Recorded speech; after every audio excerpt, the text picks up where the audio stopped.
My name is Carol. I am 55 years old. On a Thursday evening in November, at a Thanksgiving table set for 12 people in my daughter's dining room in Charlotte, North Carolina, a man I had never met stood up from his chair, walked around to my end of the table, and said quietly, "I know who you are." I had been holding a fork for 11 minutes and had not taken a single bite. My son-in-law had introduced me to this man's family 2 hours earlier in the foyer between the good coats and the candles, and he had said, "Carol used to do first aid for soldiers, first aid." I had a flashlight clenched between my teeth in a drainage ditch in Kunar province in the November of 2009, both my hands inside a man's chest cavity, with mortars landing close enough that the ground moved under my knees, keeping 3 men alive because the medevac helicopter could not land and there was no one else. I picked up a dinner roll and said, "Something like that." I kept saying something like that all evening. I was still saying it when Robert Harrison set his phone face up in the center of the table and the whole room went still. I am telling you this because there is something nobody tells you when you spend 22 years doing the hardest version of a job that other people spend 8 years in a classroom learning the easier version of. They do not tell you that one day you will sit at a table full of educated people and feel yourself disappear while you are still breathing. They do not tell you that the disappearing is the hardest thing you will ever survive. Not the combat, not the blood, not the 3 tours in a country that asked everything of you and gave nothing soft in return. The disappearing. This is what happened at that dinner in Charlotte. This is what happened in the years before it. And this is what I understood afterward. Sitting alone in my truck in my daughter's driveway at 11 at night, with my left shoulder aching the way it always aches when November gets cold, watching the lights in her living room go out one by one. I grew up in Cookeville, Tennessee, which is the kind of town where you either stay or you leave and spend the rest of your life explaining where it is to people who have never heard of it. I left when I was 19 years old, the summer after my mother's second husband moved into the house, and I decided the Army was a better option than finding out what came next. I did not go in expecting to become anything particular. I went in because I needed to go somewhere that was not there. And the Army had a bus going and nobody asked me too many questions. They put me in as a 68 whiskey after my test scores came back and a recruiter in Cookeville told me I had a talent I had not been aware of. He said it plainly, the way people say things that are true without ceremony. He said, "You are going to be good at this." I did not know if he was right. I had never been inside a hospital for anything other than a broken collarbone from a bicycle at age 11. But I went to Fort Sam Houston in San Antonio for training, and I found out, in the way you find out things that are true about yourself, that it was real. Not just adequate, real. A 68 whiskey is not a nurse. I want to be clear about that because for the better part of 22 years, the people who loved me most and the people who did not love me at all described me as a nurse, and I let them because correcting people takes more energy than you always have available. A 68 whiskey is the person who arrives when the helicopter cannot land and the hospital is 300 miles away and the patient has minutes rather than hours, and the only equipment available is what fit in a pack that someone carried through a mountain pass at altitude. A 68 whiskey is trained in procedures that in the civilian world require a physician's license, a sterile field, an anesthesiologist, and a room full of instruments. In the field, they require nerve, steady hands, and the ability to make a lethal decision in the dark while someone is actively trying to make you part of the casualty count. I was good at all of it, not because I was extraordinary, because I showed up and paid attention and did the work and then showed up again. Fort Sam Houston was 10 weeks of the most concentrated education I have ever received in my life. We learned anatomy the way surgeons learn anatomy, not to pass a test, but because the information would be used under conditions where a mistake had no correction available. We learned pharmacology and fluid management and airway management and trauma assessment and wound care and surgical decompression and intraosseous access and how to keep someone's blood inside their body when their body was working. It's hard to let it out. We learned to work in the dark and in the cold and in the noise and without everything we needed. We learned to triage, which is the hardest thing medicine ever asks of anyone. Because triage means deciding who gets your hands first, and that is a decision that lives in you afterward, regardless of how correctly you made it. I graduated and I was stationed at Fort Bragg, and then the world changed in 2001. And by 2003, I was in Afghanistan for the first time, which was the year before my daughter Megan turned 8 years old. And I am not going to talk about what it cost her to be 8 years old and have her mother go away to a war. I know what it cost her. She has not said it in so many words because she has never been the kind of person who says things in so many words when the words would cause pain she did not intend. But I know. The first tour was 2003. The second was 2006. Both of those tours were what war is, which is more than most people can imagine and less than the movies suggest, and different in every specific detail from what anyone who wasn't there could reconstruct. I came home and I did what you do, which is you fold the uniform and you see your daughter and you try to sleep and you do not tell anyone what you saw because the person you'd tell did not ask the right question and you cannot deliver the information without the right question. The third tour was 2009. By then, I had 6 years of field experience, and I was the person other medics looked to when it deteriorated, which meant I was in the front of the deterioration more often than chance would suggest. I had a reputation by then among the people who work in that world, which is a small world and a quiet one, and reputations in that world are not built from credentials. They are built from what you do when it gets bad enough that credentials stop mattering. Kunar province is in the northeast corner of Afghanistan, along the Pakistani border, in a region of mountains and valleys and river corridors, where the geography itself is a tactical problem. November of 2009 was cold the way the Afghan highlands get cold, which is a cold that has weight to it, that presses down. I had been in country for 7 months at that point. I knew the particular cold. I had been sleeping in it and working in it and carrying my kit through it for long enough that it was part of the background of everything. The night it happened, we were at a fire base in the Kunar Valley. I am not going to name the fire base or the unit or the specific action because that information belongs to the people who were there and to their families, and I do not own it to distribute at dinner parties or at Thanksgiving tables in Charlotte. What I will tell you is what is already in the published record, because I wrote part of that record, and it belongs to the field and to the medicine. 3 casualties. A medevac was called and then waved off because the landing zone was not secure, which is a phrase that means people were shooting in the direction of the landing zone and a helicopter hovering over that is a large, slow target with a crew and pilots who have families. The medevac waved off correctly. That was the right decision. The problem is that 3 people were still bleeding and the helicopter could not land, and the distance to a surgical facility was not a distance that 3 people bleeding at that rate could travel in time. I had 12 minutes. That is not a dramatic reconstruction. That is the number I had in my head at the time. The window between when they were salvageable and when they were not, and I worked the 3 of them in the order the triage told me to, and the third one was the one who required what ended up in the paper. A tension pneumothorax, which is a condition where air accumulates in the chest cavity around the collapsed lung, compresses the heart, and kills the patient in minutes if it is not relieved.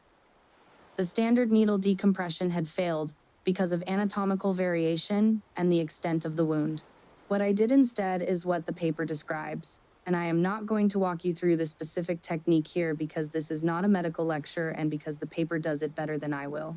What I will tell you is that I needed both my hands and I needed light, and I had both available, and one of them required the flashlight between my teeth. The mortar fire was what it was. The ground moved twice while I was working. I finished because you finish. All 3 survived. All 3 were evacuated when the landing zone was cleared 40 minutes later. All 3 were alive when they loaded onto the helicopter, and all 3, as of the last time I checked, which was a few years ago, were still alive, and some of them were doing well by whatever standard that means for someone who went through that night. The paper came later. Colonel James Draper, the lead physician for the unit, asked me to co-author it because he said the technique was mine as much as anyone's, more than anyone's, and that I had earned the attribution. I wrote my section of it. The paper was published in a military medicine journal in 2011. I did not follow what happened to it after that. I had come home by then. I was trying to sleep.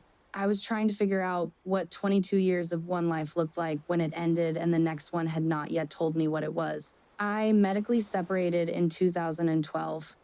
The left shoulder had been documented since the Kunar night, but the full extent of the structural damage had been building for years before that. I carried people who outweighed me by 40 pounds. I carried them in full kit. I carried them distances that were not short. I carried them because that was the job, and I did not leave people. The muscles compensated and then compensated further and then stopped compensating, and the shoulder gave out in a drainage ditch at the exact worst possible time, which I dealt with by finishing what I was doing and then telling someone after. The damage by the time they imaged it properly was extensive enough that the Army's assessment was that I should separate. I separated. I was 42 years old. I want to tell you something about the transition home that nobody tells you before you make it. You have been in a world where your value is demonstrated by what you do under the worst conditions available. Your rank matters less than your capability. Your credentials matter less than your hands and your judgment and your willingness to stay in the front of the thing that everyone else is moving away from. You have been seen in that world for what you actually are. Then you come home and the world outside does not have the vocabulary for what you did. And it turns out that the absence of vocabulary is indistinguishable from the absence of value in a world where words are the currency. You compress yourself into the available shapes. You learn the shorter version. You say something like that. I moved back to Cookville after I separated. I had a partial disability rating from the VA, and I took the classes I needed to work in urgent care. Because medicine is the only work I know how to do, and I was not going to stop doing it because I was no longer in uniform. I work weekend shifts and some evenings. I see the ordinary emergencies of ordinary life, which are real emergencies to the people having them, and which I treat with the same attention I gave the extraordinary ones. Because the patient in front of you is the patient in front of you, and they do not become less important because the conditions are less dramatic. I drive a 2007 Ford F-150 with 212,000 miles on it. The heater works on the right side only. My daughter tells me twice a year that I should replace it. I do not replace it because I know exactly what it will do and what it will not do. And there is a kind of trust in that knowledge that I am not going to trade away for something new that I would have to learn all over again. I bring my own coffee to events because I have never learned to operate the grind and brew machines that everyone my daughter's age uses. And gas station coffee is both adequate and available at 5 in the morning when I wake up, which is every morning. Because my body has not slept past 5 o'clock in the morning since 2012 and has not slept a full night without something waking it since a year before that. I fold napkins into perfect squares. I arrive places 15 minutes early and then wait, because being late is not something my body knows how to do. I answer direct questions in a clipped way that people sometimes read as unfriendly, and that is simply the remnant of 22 years in a world where efficiency of language was a professional standard. I keep a kit bag in the back of the truck with enough supplies to handle most emergencies that might arise on an 8-hour drive, which I have been told is not normal by people who have never been in a situation where they wish they had a kit bag within reach. My daughter Megan was born in 1996. She is a lawyer in Charlotte. She is good at it in the way that I was good at the medical work, meaning the capability was in her before the education, and the education only gave it more precise tools. She is careful with language in the way that lawyers and children of people who rarely spoke the hard thing both tend to be careful. She and I do not have a perfect relationship. We have a real one, which I have come to believe is more valuable, and we have landed somewhere over the years that I did not expect and am grateful for. Megan married Derek Harrison 4 years ago. Derek is an orthopedic surgeon with a successful private practice in Charlotte. He is 38 years old, and he is, by any honest assessment, a good man. He is not unkind. He does not have contempt for people.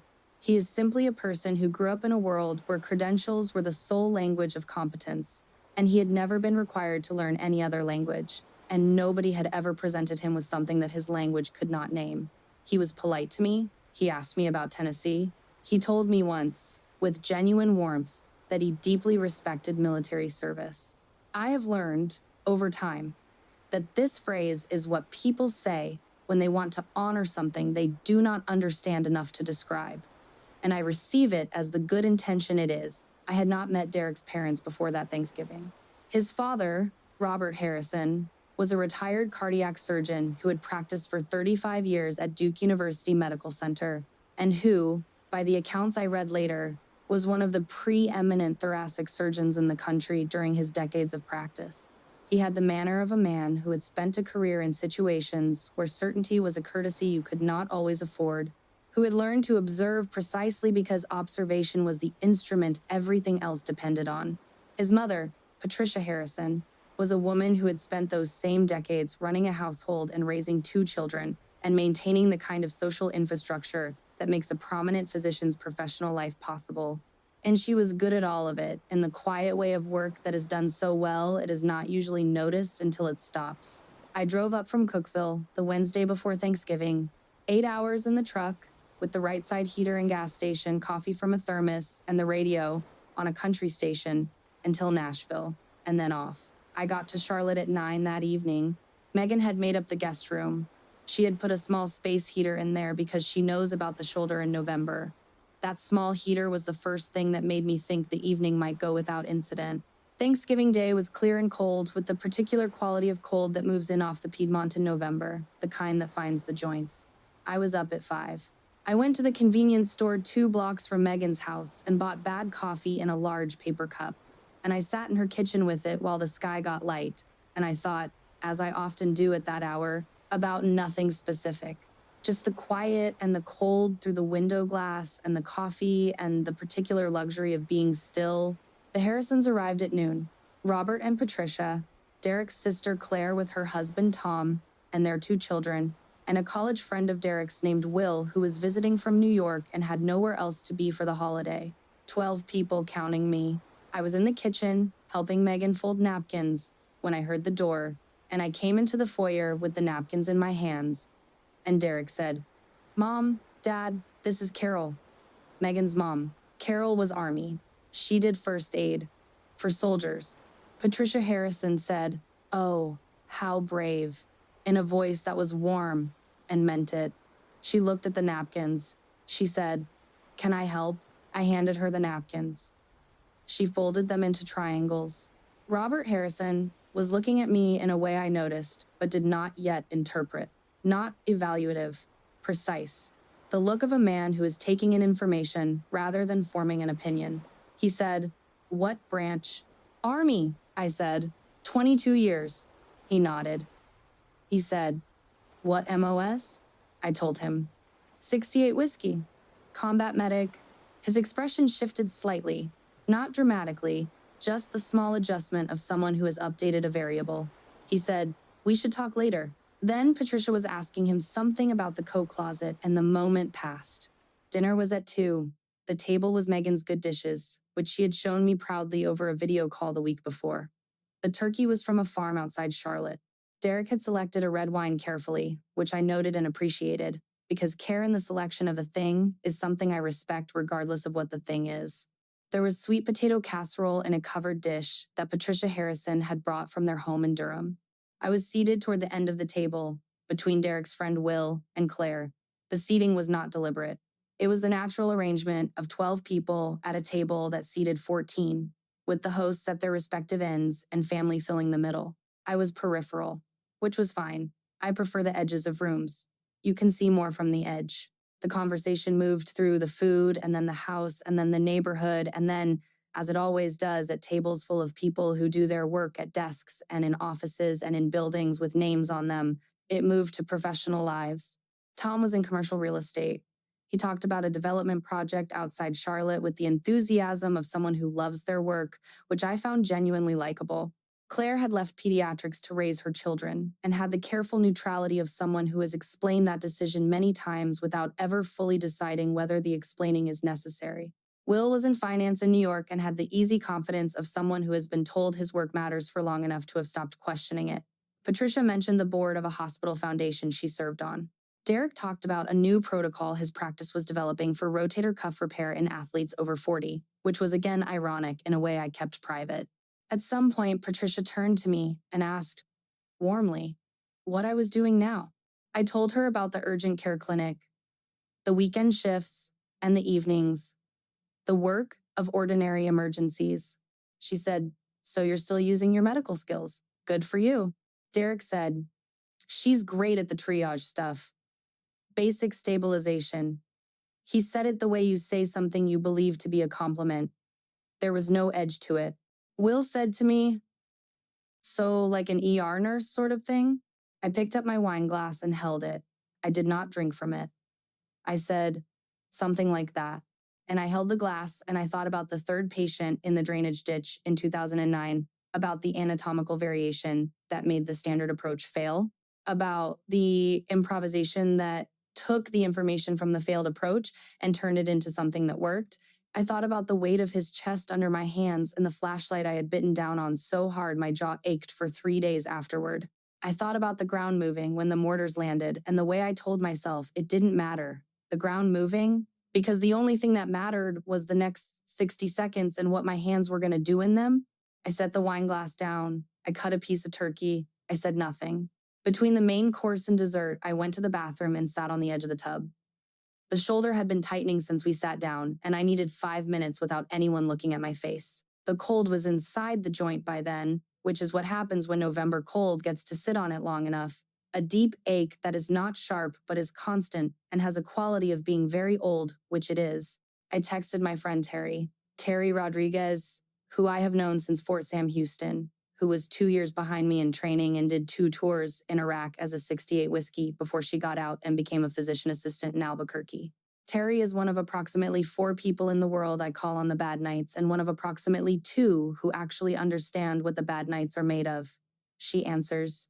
I texted, son-in-law, introduced me to his parents, and told them I did first aid. She texted back immediately, which meant she was awake, which with Terry is a persistent condition. She said first aid, like a Band-Aid and ice pack situation. I said, he said like a medic type thing? There was a pause that lasted approximately 8 seconds, which in Terry time means she was putting down whatever she was holding so she could respond properly. Then she said, Carol. I said, I know. She said, do you want me to call you with a fake emergency? I put the phone in my pocket and stood up and looked at myself in the mirror for a moment. 55 years old, left shoulder sitting 2 inches lower than the right, which is visible if you know what shoulder structure is supposed to look like. Hair short because I stopped spending energy on the management of long hair in 2004 and have not found a reason to start again. I have the face that the life I lived gives you. It is an accurate face. It tells the truth about what the work cost and what it gave me. And I have always preferred accuracy to the work of maintaining a different appearance. I went back to the table. Dessert was pumpkin pie and something that Claire had brought with layers of pastry and bourbon and enough sweetness to make you briefly forget the weather. Robert Harrison had been quiet for most of the second half of dinner. Not the quiet of withdrawal, the quiet of a man working through something internally. I had noticed it and said nothing because it was not my business, and I was occupied with the work of being at the table without showing any of the things the table was producing in me. When the plates had been cleared to the point where it was just coffee and the remains of the pie, Robert Harrison said to me, not loudly, just leveled in my direction, what unit were you with in '09? I told him. I named the unit and the province. He set down his coffee cup. He said, Kunar, November. I looked at him. He said, I'm going to ask you a direct question and you can tell me to mind my own business. Were you at the firebase action in November of '09, the medevac that couldn't land? I said, yes. He was still for a moment. Then he said, I have read about that case. It was published in a journal I subscribed to. It was discussed at a conference I attended the following year, the intervention on the third patient. He paused. He said, I have never seen anything documented like that in a field setting. I said, we did what the situation required. He said, I understand that. He picked up his phone, carefully, with the manner of a man who does not usually do this at a table and knows it. He typed something. He read for a moment. The table around us continued its conversations. Derek was talking about a colleague. Patricia was asking Claire something about the children's school schedule. Will was telling Tom something about Manhattan real estate. Nobody was watching the end of the table where Robert Harrison was reading his phone. He looked up. He looked at me for a long moment. Then he stood up. He held the phone and looked at me, and his expression was not what I expected. It was not pity, and it was not the congratulatory warmth of someone who has discovered something surprising. It was the expression of a man recalibrating something fundamental about what he had been looking at for the past 2 hours. The expression of precise recognition. He said, not loudly but clearly enough, the second author, Carol D. Mitchell. The table went quiet in the way tables go quiet when something in the register of the room changes without warning. Derek said. Dad? Robert passed the phone down the table to his son. Derek took it. He read. He read it again. His face was the face of a man encountering a structural revision of something he believed to be established. He looked at his wife. He said, Megan, is this your mom? Megan said, is what my mom. He said the title of the paper. He read the author line. He read my name. He said it again. Then he said, this is taught in curricula at 14 medical schools. His voice had dropped to the register of a man saying something out loud in order to make it real, because the facts were not yet real to him without the sound of them. I set down my fork. He said, this is on my colleagues' reading lists. I said, I don't know whose lists it's on. I have not kept track of it. He said, Carol. He said my name the way a person says a name when they have been calling something the wrong name for a long time and have just been corrected. He set the phone face up on the table between us. He sat back. He looked at me. He said, and I told them you did first aid. I said, Derek, you weren't trying to be unkind. He said, that doesn't make it less wrong. I said, no, it doesn't. It was not a dramatic confrontation. It was not the kind of scene where years of accumulated wrongs surface all at once, and someone cries, and someone apologizes, and the whole table bears witness to a catharsis that feels borrowed from something you would watch rather than live.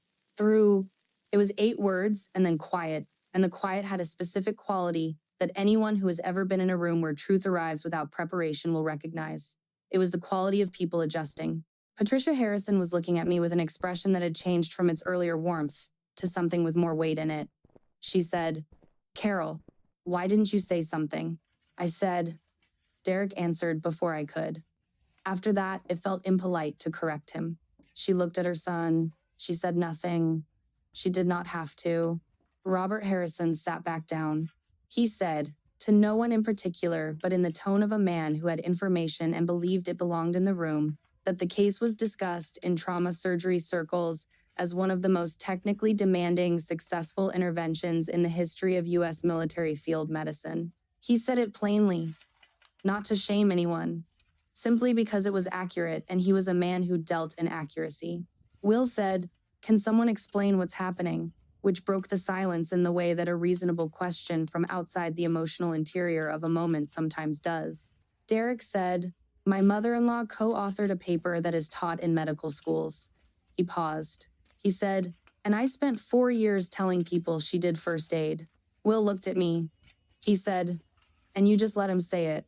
I said, he said it before I could answer the question. After a while, it seemed like the moment to correct it had passed. Will looked at Derek.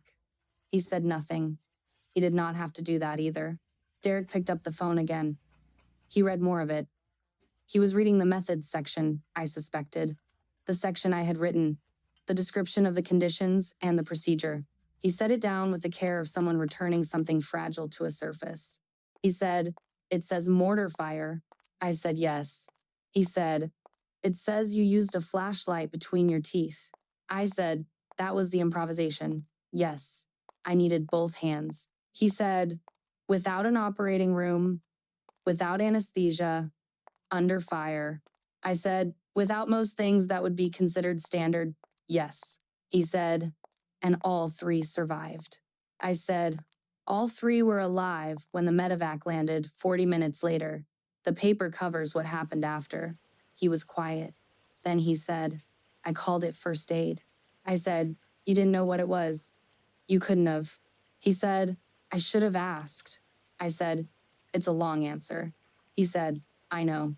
He looked at me directly for the first time that evening in the way that people look at someone when they are not managing the look, but simply doing it.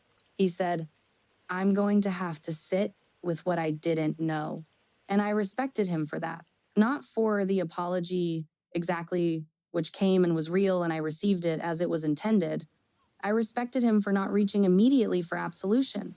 A lot of people apologize and then immediately look for the signal that they have been forgiven so they can return to comfort. Derek Harrison sat with the discomfort of what he had not known, and he did not ask me to take it away from him. That is rarer than most people believe. After the table cleared into the living room for coffee and the children's card game, Robert Harrison pulled his chair closer to mine.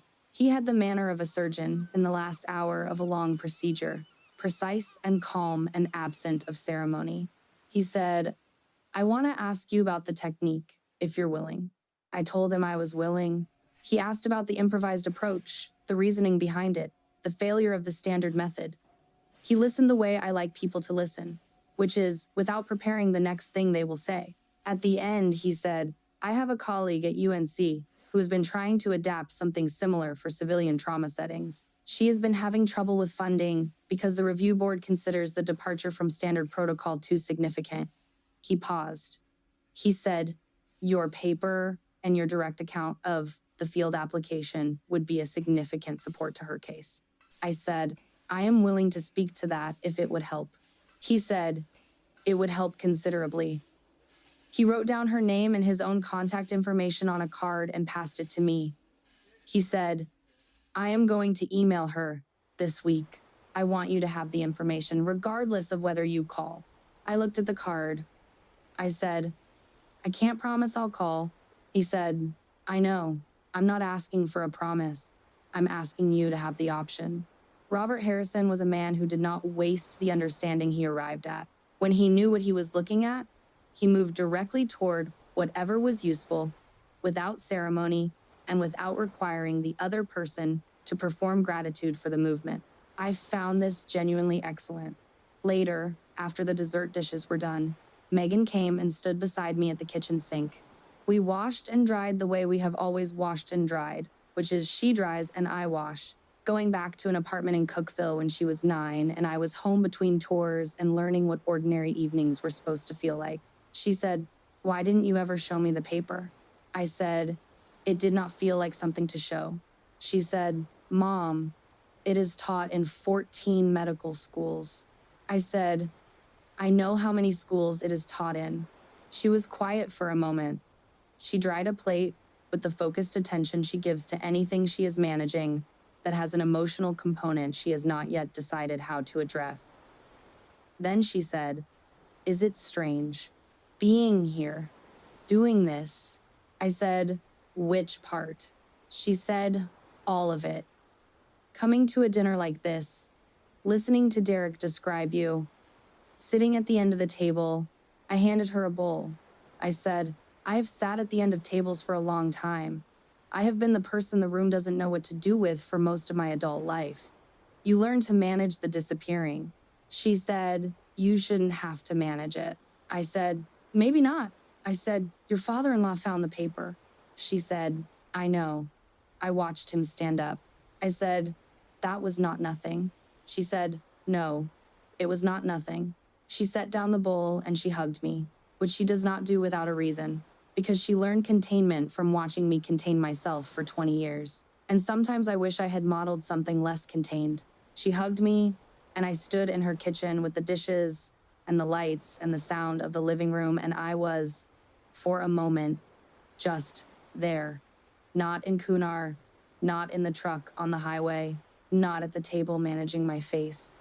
Just in a kitchen with my daughter at the end of a long day, and it was enough. It was more than enough.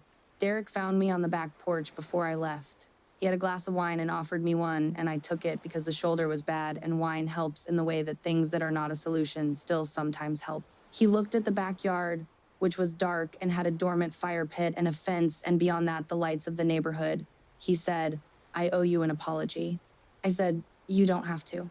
He said, I know I don't have to. That's why I want to. He looked at me. He said, I have been introducing you for 4 years. I have said nurse in the field. I have said medic type role. Today, I said first aid. He paused. He said, I should have asked you the first time I introduced you what you actually did. I said, it would have been a long answer and you were in the middle of a party. He said, that's not a good enough reason. I said, no, it's not. He said, my father came to me in the living room after dinner. He sat down and he told me to listen. He said he wanted to describe what my wife's mother had done so that I would understand it accurately. He was quiet for a moment.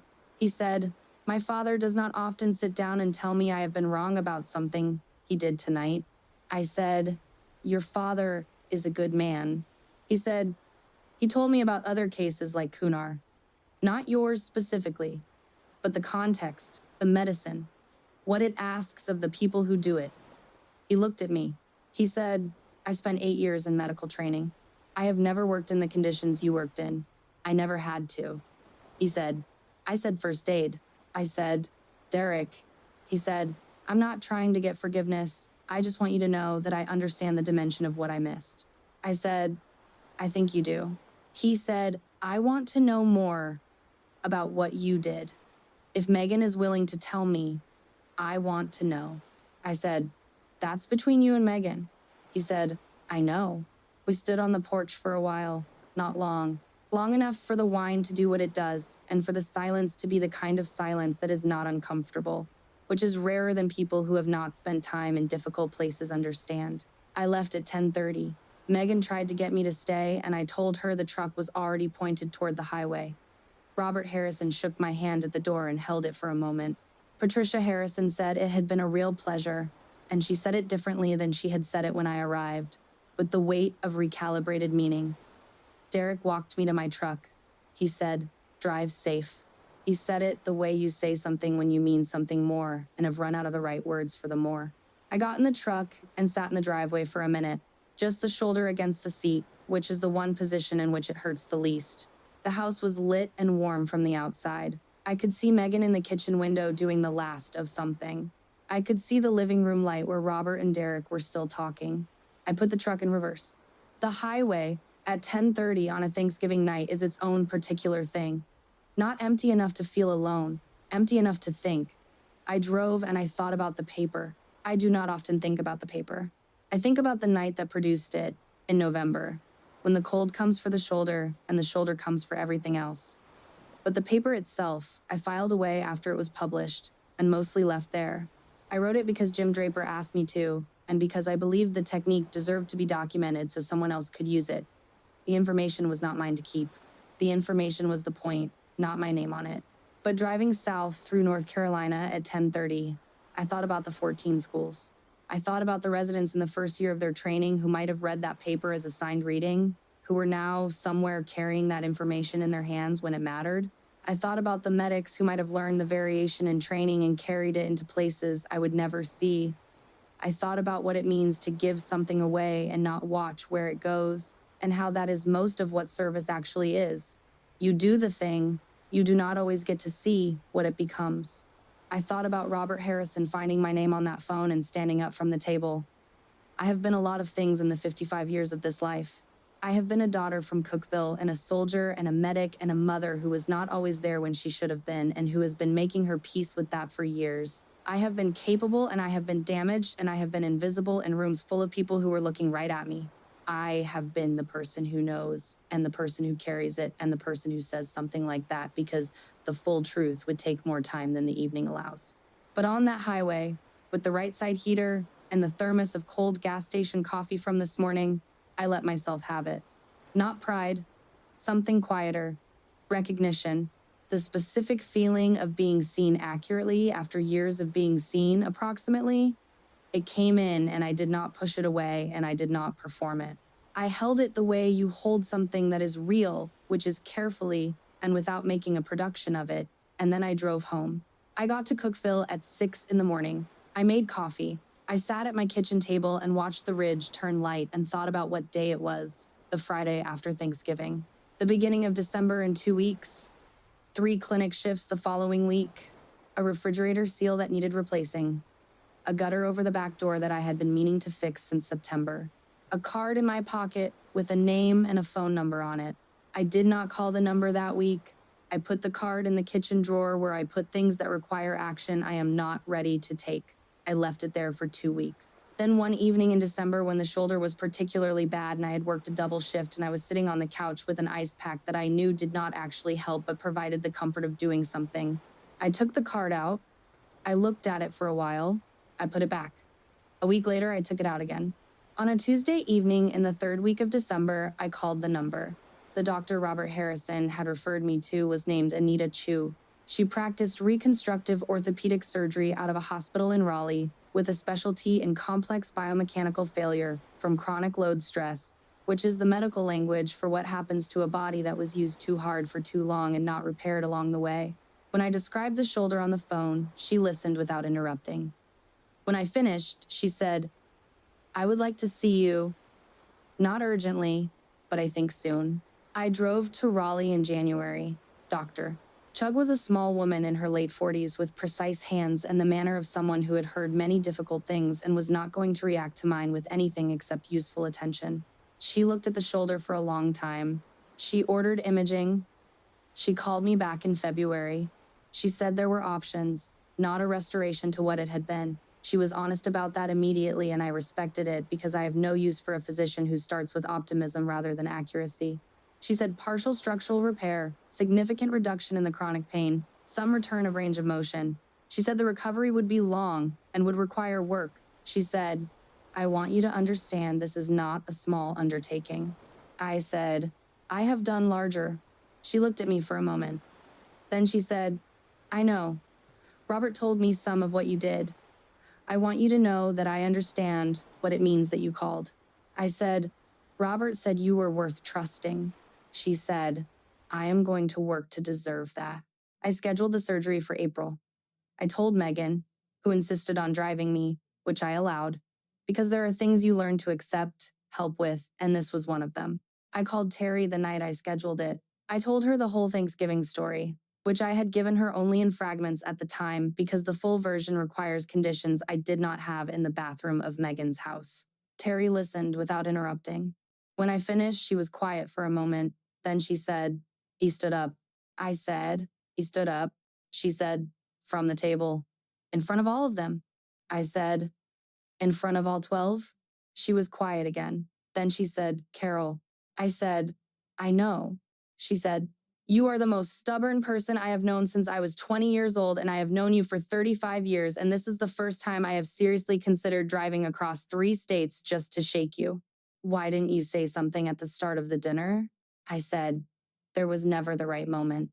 She said, "You always told me in the field that you don't wait for conditions to be right. You work with the conditions you have." I said, "This is different." She said, "How?" I thought about that. I said, "In the field, the work is for someone else. There is always someone else in front of me. When the work is for me, it is harder to know when to move." She was quiet for a moment. Then she said, "I hear that." I said, "I am going to try to do better at the parts that are for me." She said, "That's all I'm asking." She asked about Megan. I told her about Megan's text the morning after, which said, "I looked up your service record. I want to have a real conversation about this when you're ready." With a period, not a question mark, which is how Megan means things when she means them fully. Terry said, "That's your daughter." I said, "Yeah." She said, "And Derek?" I said, "Derek sent a message that said he had been reading more about combat medicine and he hoped we could talk at Christmas. He also said his father had given him the full journal issue and told him to read all of it." Terry said, "Good." I said, "It's more than I expected." She said, "People can surprise you. You've always known that. You just don't always let them try." I did not have a good answer for that. Terry has been giving me things I don't have good answers for since we were 20 years old, and I suspect she will continue until one of us cannot anymore. I consider this one of the great pieces of luck in a life that has not always been lucky. There is something I have been thinking about since that Thanksgiving in Charlotte that I want to try to name, because I have been working toward naming it clearly for months, and I believe I am close enough now to say it. For 30 years, I did a job that required me to carry things that most people do not know the weight of. The physical weight was literal, and it destroyed my shoulder over years and cost me sleep it has never returned. The knowledge is its own weight. The memory of every face and every procedure and every moment where what I did made a difference or did not. All of it present and organized in me the way a library is organized, accessible when the conditions bring it to the surface. And then the invisible weight, which is the weight of being unseen in the way I actually was, which is the weight of saying something like that when the full answer would have been accurate and would also have taken too long and would have required the other people in the room to have a different vocabulary than they had. I kept saying something like that. I am not entirely sorry I did. There is a version of life where you insist on being seen correctly, and you spend significant energy on the insisting, and the insisting takes something from you, and I had more important things to do with what I had.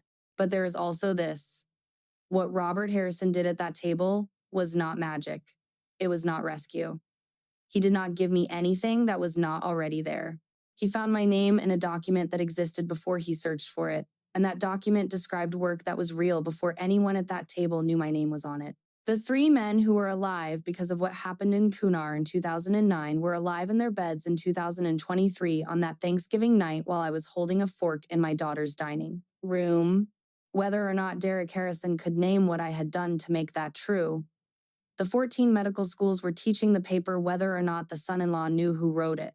Excellence does not need permission to be real. It does not need an audience to have happened. The work I did was real in the dark and under fire and in the drainage ditch and in the years I couldn't sleep and in the urgent care clinic on the slow Sundays when nothing dramatic comes through the door and you treat the ordinary emergencies with the same hands that once worked in the extraordinary ones. The work was real before anyone introduced me correctly, and it would remain real if no one ever did. What Robert Harrison gave me was not the excellence. The excellence was already mine. He gave me the specific gift of being seen accurately at a table where I had been seen approximately. And that gift is real, and I received it as the thing it was, which is a grace, a piece of luck, the fortune of being in a room with someone who happened to have the right vocabulary at the right moment. But I want to be precise about the order of events. The work came first, the recognition came later. And the work was not waiting for the recognition to validate it.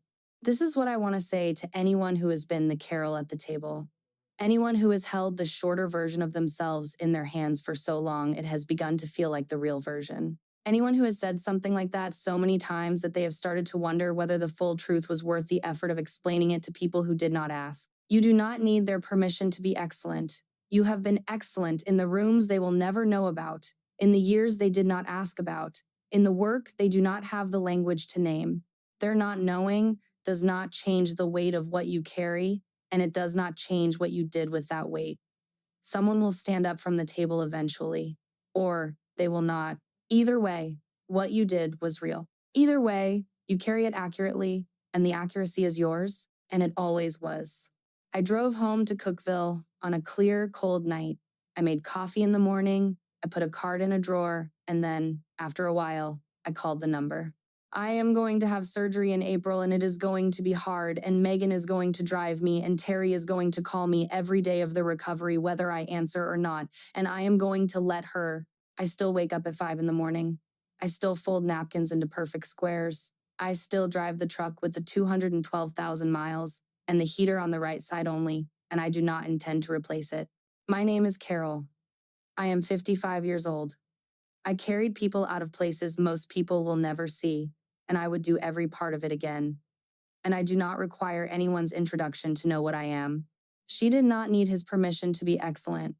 She had been excellent for 30 years. The table just finally got the vocabulary to say so.